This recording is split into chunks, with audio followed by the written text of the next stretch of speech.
Built in 1862, it's been designated a National Historic Landmark, and it's acclaimed for its historical significance as well as its outstanding views of the Atlantic Ocean, Raritan Bay, and New York City.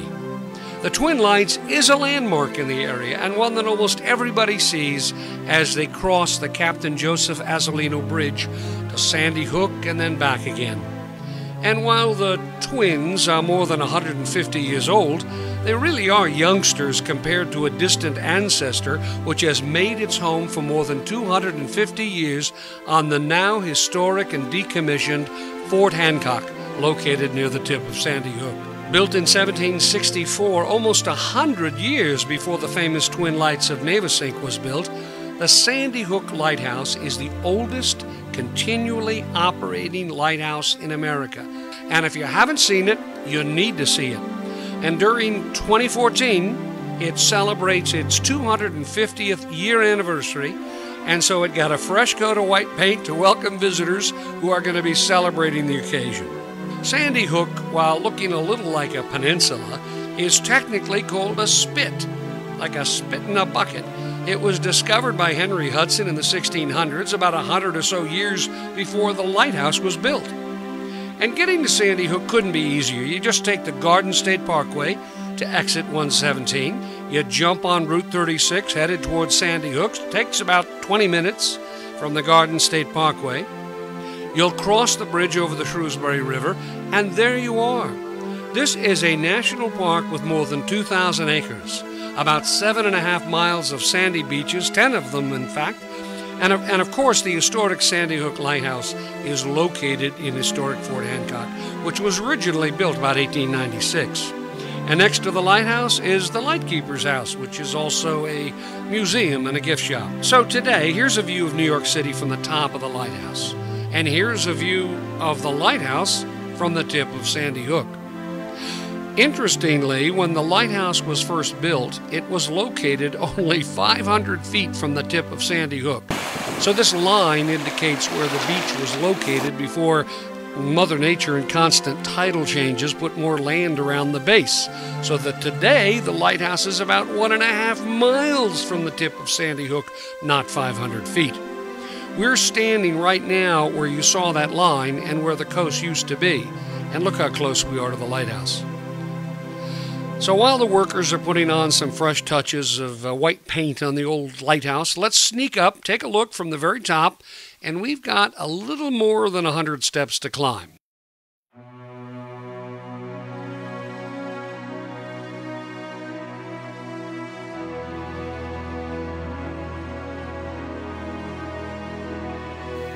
So while we climb, I'm going to describe the lighthouse's history. So you probably already know that the light was built to aid mariners entering the southern end of New York Harbor. In fact, it was originally called New York Lighthouse because it was funded through a New York Assembly lottery as well as a tax on all ships entering the port of New York. It's amazing that this lighthouse has endured all these years, even after an occupation by British troops during the Revolutionary War.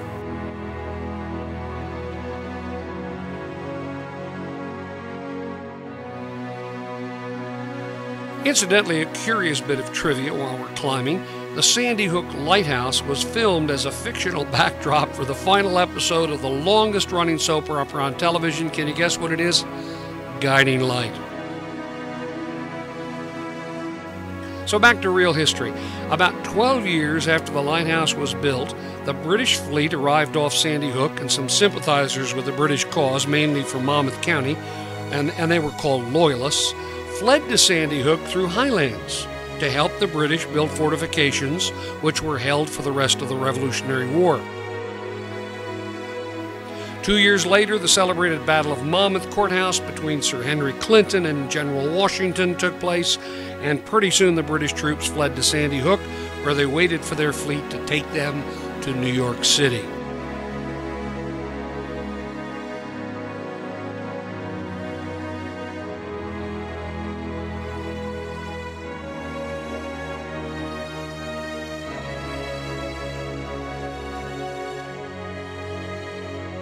Some 17 years after the lighthouse was built, and even after the British surrendered in Yorktown, the Loyalists stayed in control of Sandy Hook.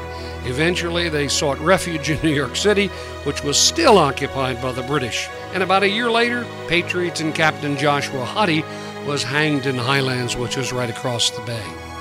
1 year later, in 1783, the American Revolution ended with the signing of the Treaty of Paris.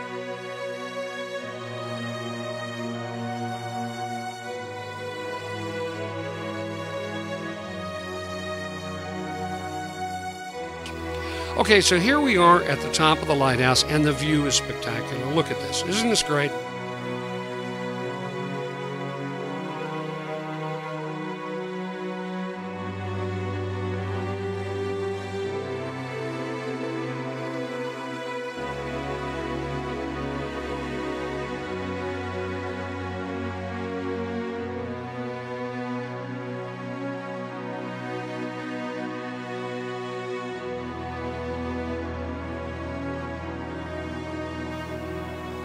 And this big fella right here, this is a Fresnel lens, which has two 1,000 watt bulbs inside of it.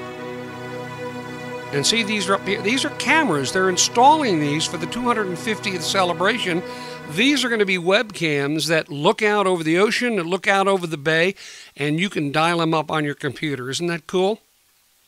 And you see that wall down there that looks like a bunch of steps? That's a wall that was designed to protect an artillery battery, and you can learn all about it in the Lightkeeper's house and museum downstairs, which I heartily endorse you visit. We're actually in the Lightkeeper's house. This is a replica of the mortar battery, which we saw it from the top of the lighthouse. So we're going to walk over and take a look. You see how close it is to the lighthouse? There are so many things that you can look at, so many old structures all over Sandy Hook just waiting for you to explore. Let's just look around a little bit.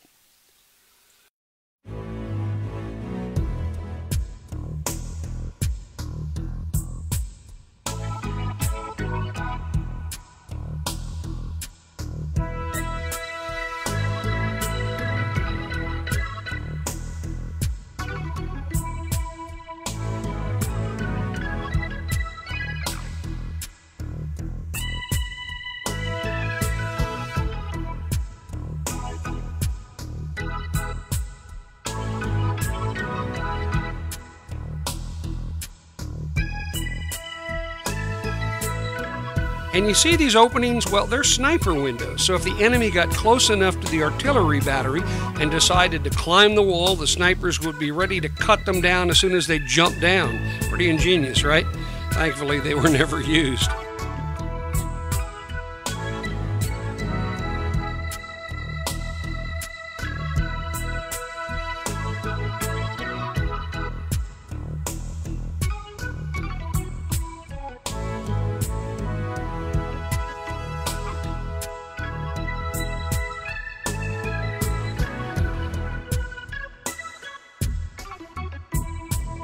Now let's take a walk away from the lighthouse and toward the tip of Sandy Hook. Not a lot of people have been out there because it takes so long to get there. Remember that the original coastline was about 500 feet from the base of the lighthouse, so that's right in this particular area where we're walking. We still have to walk about 1.5 miles to get to the very tip of Sandy Hook, which, remember, was completely underwater 250 years ago.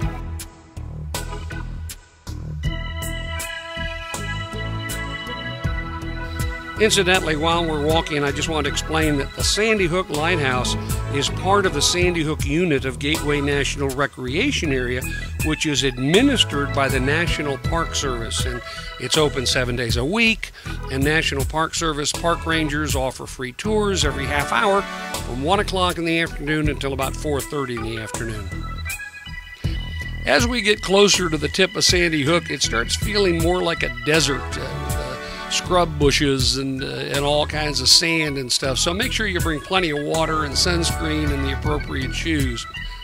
Why don't we just listen to the sound of nature for a while?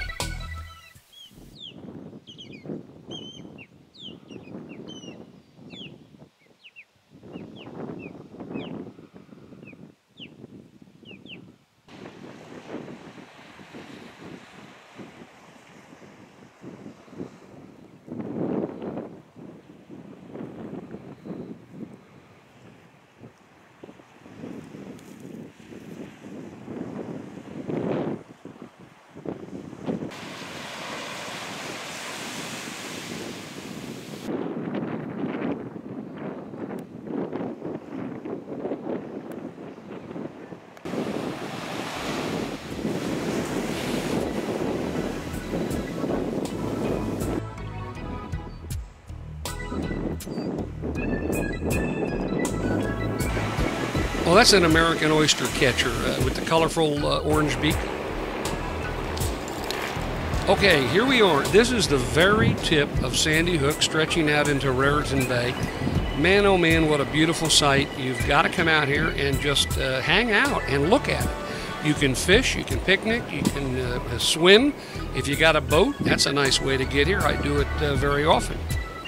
And look, there's the Sandy Hook Lighthouse one more time, 1.5 miles away.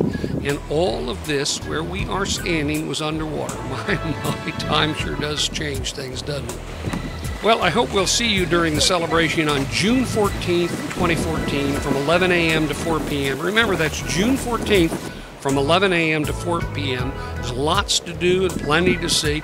And, you know, if you miss the date, you got to come down here anyway, because there's always lots to do and plenty to see. And you can always take those tours because, like I say, the park rangers offer free tours every half hour from 1 o'clock to 4:30 in the afternoon. So for more information, you can visit the Gateway National Recreation Area website, or you can visit jerseybayshore.com.